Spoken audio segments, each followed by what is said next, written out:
చెడ్డ అమ్మాయి కావాలనే ఈ అమ్మాయి టెడ్డీ బేర్ను కిటికీలో నుండి పడేస్తుంది. అప్పుడు ఈ అమ్మాయి బాధతో తన టెడ్డీ బేర్ చూస్తూ ఉండగా చెడ్డ అమ్మాయి ఈమెను కూడా కిందకి పడేస్తుంది.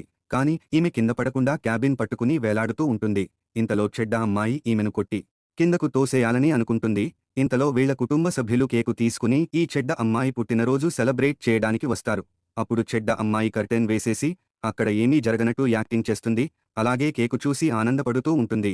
కాని ఈ అమ్మాయి ఎక్కువసేపు వేలాడలేక జారి కింద పడిపోతుంది. కాని ఈమె చనిపోదు. ఈమెకి మెలకువ వచ్చి చూసేసరికి కాలంలో 50 రోజులు వెనక్కి వచ్చేసి ఉంటుంది.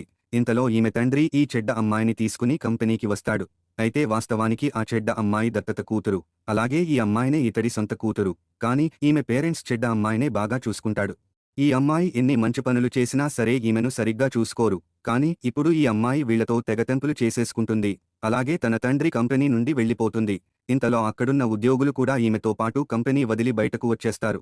ఈ వార్త వినగానే ఒక కోటీశ్వరుడు ఈమె దగ్గరికి కొన్ని కోట్ల రూపాయలు పెట్టుబడి పెడతానని వస్తాడు. దీనితో ఈమె తానే సొంతంగా ఒక కంపెనీ ప్రారంభిస్తుంది. మిగతా స్టోరీ కోసం వీడియో లైక్ చేసి ఛానల్ సబ్స్క్రైబ్ చేసుకోండి.